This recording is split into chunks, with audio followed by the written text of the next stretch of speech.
बिस्मिल्लाहिर्रहमानिर्रहीम। सिंध धरती जा प्यारा आबादगार साथियों, अस्सलाम वालेकुम।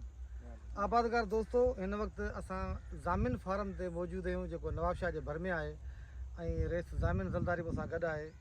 पाण नई टही जा आबादगार आहिनि ऐं वॾी हेवी इंट्रस्टेड आहिनि हिन में, एग्रीकल्चर में ख़ासि तौर ते। ऐं हर हफ़्ते जेको आहे सो विज़िट लाइ ऐं हिते ईंदो रहंदो आहियां।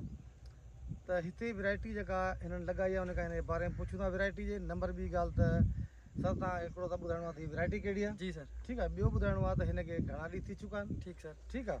ऐं ॿियो त हीअ जेको तव्हां पटाई वटाई कराई आहे हिनजी थिनिंग, इहा बि त मूंखे वणे। जी सर। ऐं ॿूटे जो स्ट्रक्चर, ॿूटे जो जेको बनावट या हिन में फ्रूटिंग केतिरी थी आहे? जी सर। त इन जे बारे में तव्हां थोरो ॿुधायो असांजे आबादगार खे। सर ही वैरायटी असां वटि लॻल आहे क्रिस 682। सही आहे। ये फ्रूटिंग तव्हांजे साम्हूं आहे। हा, माशाल्लाह ॾिसो हिन फ्रूटिंग हिन जे साम्हूं आहे ऐं 45 ॾींहंनि जी एज आहे। अच्छा। हा सही। ऐं असां हिनजी छिटाई बि कराई आहे। हा, छिटाई फुट थी ते आहे। 1.5 फुट ते तव्हां ॾिसो था सघो। हा, बिल्कुलु ये कराई आहे। ऐं हिनखे असां माना हिनजी उमिरि 45 ॾींहं थी वई आहे ऐं हिकिड़ी हिनखे यूरिया आई आहे हा ऐं हिकिड़ी DAP आई आहे। ॿियो थोरो इहे जेको आहे गंदगा जो असां वटि आहे प्रॉब्लम थोरो आहे हिते असांजे इलाइक़े में गंदगा घणो थींदो आहे। अच्छा, ॿियो ट्रेंड बि कोन्हे दवाऊं हणण न जो? घटि आहे तमामु, हिते गुड जो ट्रेंड आहे। हा, सही ॻाल्हि आहे। तंहिं करे असां हाणे काम दवा घुराई आहे। हा, इंशाल्लाह सुभाणे खां पोइ शुरू कंदासीं। गाह ते बि असां कवर थी वेंदासीं। ॿियो माशाल्लाह तव्हां हाणे पोजीशन ॾिसी था सघो। अच्छा, हिन तव्हांजे इलाइक़े में ही खीरा रुॻो तव्हां निकिता पिया आहिनि, ॿिया माण्हू खीरा कोन कढनि पिया?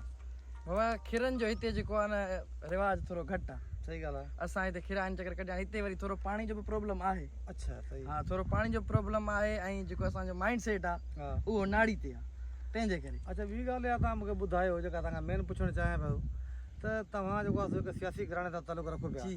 पोइ तव्हांखे हीअ ज़मीदारी जो इंट्रस्टेड वरी कीअं शुरू थी वियो अथव? हाणे ज़मीदार बि थियां, वरी ज़मीदारी वारो कमु कयां, न त अक्सर करे मूं ॾिठो आहे त जेके बि सियासी माण्हू हूंदा आहिनि उनजा कारा हुआ कमदार ॿिया कमु कंदा आहिनि। जी सर। तव्हां ख़ुदि माना ज़मीनुनि में काहे पिया आहियो, ज़मीनुनि खे वधीक तरीक़े सां लुक आफ्टर पिया कयो, इन जो सबबु छा आहे?